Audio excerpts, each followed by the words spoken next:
মার্কিন president Donald ট্রাম্পের নির্দেশ উপেক্ষা করে গাজায় হামলা চালিয়ে যাচ্ছে ইসরায়েলি বাহিনী।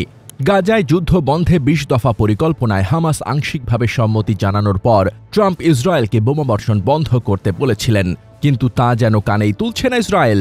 উল্টো গাজা সিটিকে বিপজ্জনক যুদ্ধক্ষেত্র অভিহিত করেছে তারা। এর অর্থ যুদ্ধ চলছে।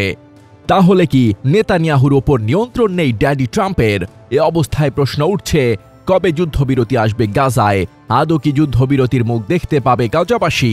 এসব প্রশ্নের উত্তর খুঁজতেই দুতিয়ালের আজকের প্রতিবেদন।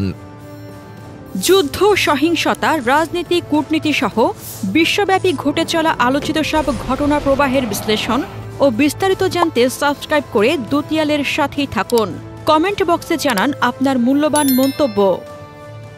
গাজা যুদ্ধ বন্ধের লক্ষ্যে মার্কিন প্রেসিডেন্ট ডোনাল্ড ট্রাম্পের ২০ দফা শান্তি প্রস্তাবে ইতিবাচকভাবে সাড়া দিয়েছে ফিলিস্তিনি প্রতিরোধ গোষ্ঠী হামাস। তাদের এই অবস্থানকে স্বাগত জানিয়ে উচ্ছ্বাস প্রকাশ করেছেন মার্কিন প্রেসিডেন্ট। এরই জেরে অবিলম্বে গাজায় হামলা ও বোমাবর্ষণ বন্ধের নির্দেশ দিয়েছেন তিনি। ট্রাম্পের ওই আহ্বানের পরপরই ইসরায়েলি বাহিনীকে গাজা অভিযান বন্ধ করার নির্দেশ দেন সেনাপ্রধান ইয়াল জামির। কিন্তু বাস্তবে তা কার্যকর হয়নি। বাস্তব পরিস্থিতি বলছে, ট্রাম্পের নির্দেশকে বুড়ো আঙুল দেখাচ্ছে ইসরায়েলের যুদ্ধবাজ বেনিয়ামিন নেতানিয়াহু সরকার। গাজায় বিমান হামলা ও বোমাবর্ষণ চালিয়েই যাচ্ছে তারা। আল জাজিরা জানিয়েছে, শনিবার স্থানীয় সময় ভোর থেকে চালানো হামলায় গাজায় অন্তত ২০ জন নিহত হয়েছেন। এক ঘোষণায় গাজা সিটিকে ঝুঁকিপূর্ণ ও বিপজ্জনক যুদ্ধক্ষেত্র হিসেবে উল্লেখ করেছে ইসরায়েলি বাহিনী। এ অবস্থায় বাস্তুচ্যুত বাসিন্দাদের গাজা সিটিতে ফিরে না যাওয়ার হুঁশিয়ারি দিয়েছে তারা। সামাজিক যোগাযোগ মাধ্যম এক্সে ইসরায়েলি বাহিনীর এক মুখপাত্র জানিয়েছেন, গাজাবাসী নিরাপদ থাকতে চাইলে উত্তরাঞ্চলে ফেরা থেকে বিরত থাকতে হবে। শুধু তাই নয়, গাজার যে কোনো স্থানে এমনকি দক্ষিণেও ইসরায়েলি বাহিনীর অভিযান এলাকার কাছাকাছি থাকা যাবে না। এদিকে শীঘ্রই বহুল আকাঙ্ক্ষিত যুদ্ধবিরতি কার্যকর হবে সেই আশায় দিন গুনতে শুরু করেছে গাজাবাসী। তবে ট্রাম্প ও ইসরায়েল সরকারের অবস্থানগত ব্যবধানের কারণে তা কি শেষমেশ বিঘ্নিত হবে? জোরালো হচ্ছে এই প্রশ্ন। এ নিয়ে ট্রাম্প ও নেতানিয়াহুর মাঝে একটি স্নায়ুচাপ চলছে বলে সংশ্লিষ্ট বিভিন্ন মাধ্যমে জানা যাচ্ছে।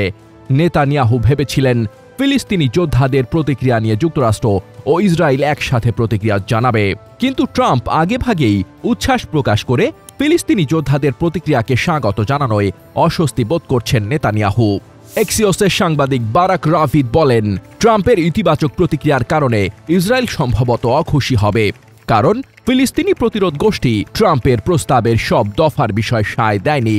এ অবস্থায় ট্রাম্পের প্রতিক্রিয়া শুনে নেতানিয়াহু হতবাক হয়েছেন বলে জানা যাচ্ছে। নেতানিয়াহু হামাসের জবাবকে শান্তি প্রস্তাব প্রত্যাখ্যান হিসেবে দেখছেন। অন্যদিকে ট্রাম্প এটিকে দেখছেন ইতিবাচকভাবে। এছাড়া শুরু থেকেই নেতানিয়াহু সরকারের উগ্র ডানপন্থীরা ট্রাম্পের শান্তি প্রস্তাবটি পছন্দ করেনি। তারা ইতোমধ্যেই হুঁশিয়ারি দিয়েছে, নেতানিয়াহু চুক্তিতে সম্মত হলে তাকে প্রধানমন্ত্রীর পদ থেকে সরে যেতে হবে।